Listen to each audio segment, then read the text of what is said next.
Depuis mars 2020, les commerçants et entreprises du département et les citoyens de l'Essonne vivent les montagnes russes à cause de la crise liée au Covid-19.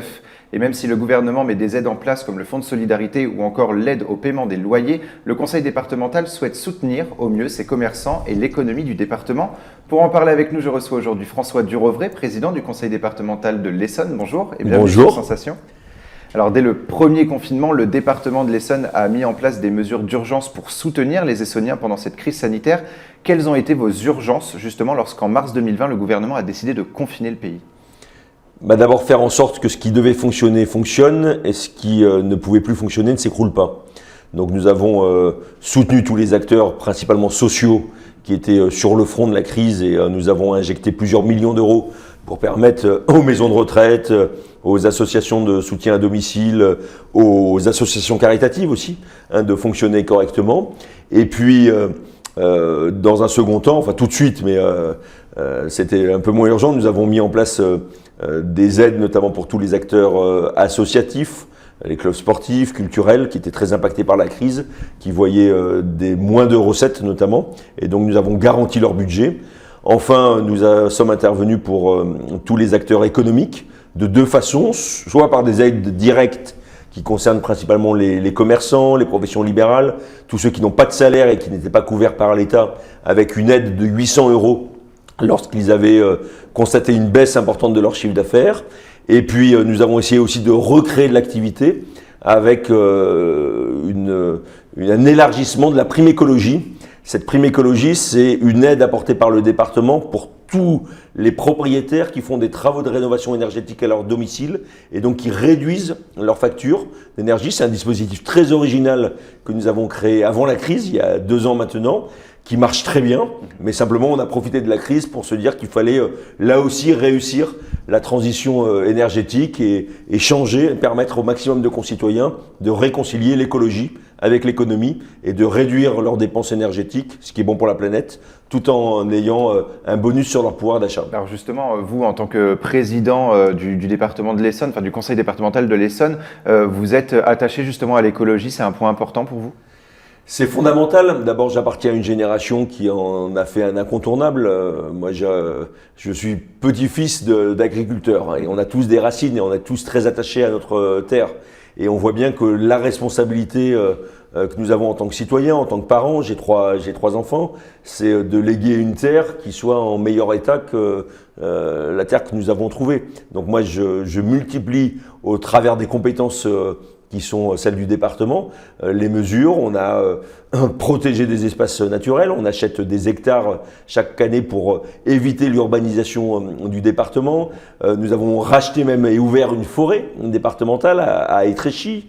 Nous essayons de montrer l'exemple en réduisant les consommations énergétiques du département, en achetant des véhicules électriques. Et puis nous accompagnons les Essonniens, notamment au travers de cette prime qui marche très fort. Et le 16 novembre 2020, l'Assemblée départementale décide de prolonger le plan de relance adopté au printemps dernier et de renforcer certains points. Parmi les mesures adoptées, il y a celle du renouvellement de l'aide aux artisans et commerçants. Au printemps dernier, c'était 62 artisans et commerçants essonniens qui ont pu accéder à cette aide. Qu'avez-vous mis en place justement pour les aider ? Alors, le département n'a plus le droit, de par la loi, une loi de 2015 que je conteste, mais c'est la loi, d'apporter des aides économiques directes. C'est le rôle des intercommunalités et de la région. Néanmoins, j'estime qu'un département comme l'Essonne ne peut pas effectivement être absent de cet enjeu de reprise et de soutien aux acteurs économiques. C'est la raison pour laquelle nous avons agi en fait de 2 manières, au travers de ce fonds spécifique qu'on évoquait tout à l'heure, donc qui est une aide de 800 € pour les commerçants, artisans, professions libérales qui ont perdu du chiffre d'affaires, mais qui est une aide en fait à caractère social. On a biaisé un peu pour pouvoir venir en soutien de ces acteurs. Et donc on prend en compte le niveau de revenu du couple qui est aidé pour que le département soutienne. Et c'est une aide qui est toujours disponible.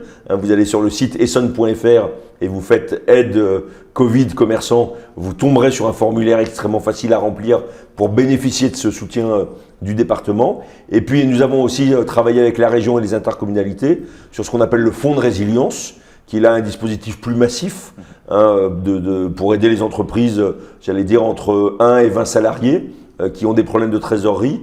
Et au travers de ce fonds, aujourd'hui, ce sont plusieurs dizaines d'entreprises essonniennes, je crois quasiment 200 entreprises qui ont été aidées en moins d'un an pour faire face et à surmonter les difficultés qu'elles rencontraient. Et le conseil départemental a mis en place 2 dispositifs pour les jeunes. Le premier dispositif est le tremplin citoyen spécial Covid qui comptait 359 dossiers déposés au 30 octobre 2020. En quoi consiste ce dispositif et est-ce que justement vous avez un engouement encore plus important depuis le 30 octobre ? Les jeunes sont plus touchés que les autres par la crise. D'abord parce qu'ils s'interrogent sur leur avenir et ensuite parce qu'ils ont des difficultés notamment à faire des jobs d'été qui leur permettent soit de financer leurs études, soit de financer leurs vacances. Et il y a beaucoup de situations très compliquées. C'est la raison pour laquelle d'ailleurs, le 8 février prochain, nous allons voter une délibération avec des engagements très forts du département pour l'embauche des jeunes. Parce qu'on a cette responsabilité de permettre de mettre le pied à l'étrier à nos jeunes et leur permettre de rentrer dans la vie active qui est la vie autonome. Après, le tremplin citoyen, c'est un dispositif qui existait déjà, qui offre 400 € aux jeunes entre 16 et 25 ans contre 40 heures de bénévolat auprès de sa commune ou d'une association.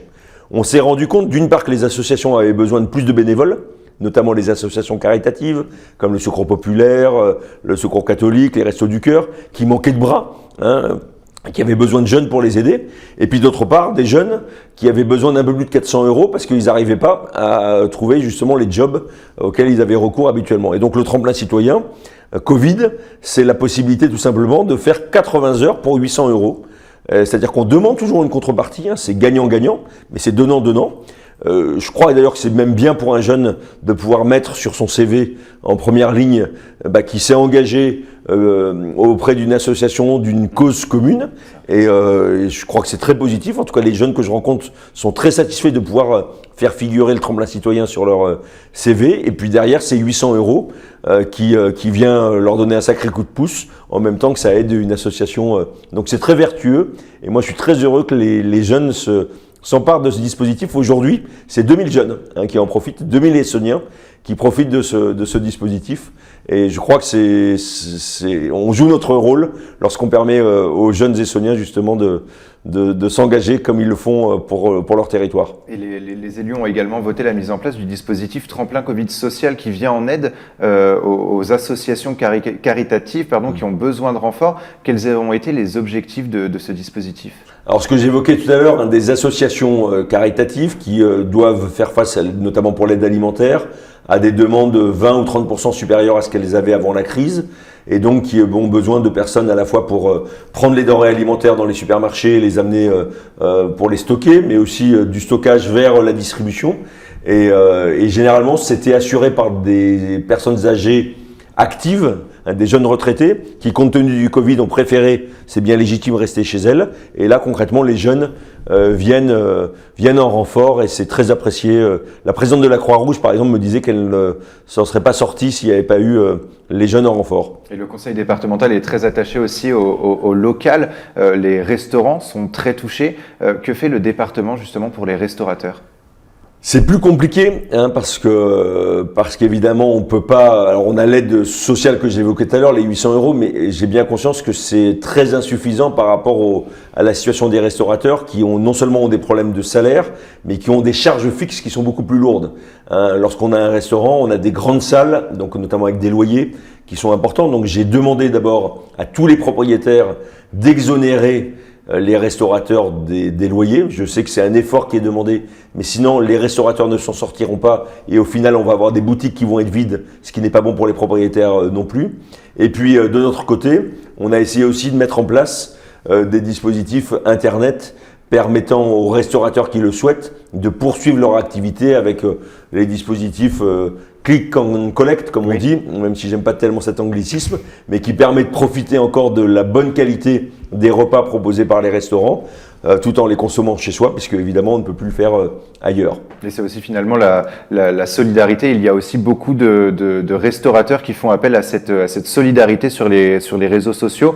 Merci beaucoup François Durovray d'avoir été avec nous sur Sensation. Je rappelle que vous êtes le président du conseil départemental de l'Essonne. L'information à retenir, c'est la décision du département en novembre 2020 de prolonger et renforcer le plan de relance pour les acteurs et commerçants du territoire. Et pour revoir ou réécouter cette émission, rendez-vous sur notre site et application Radio Sensation.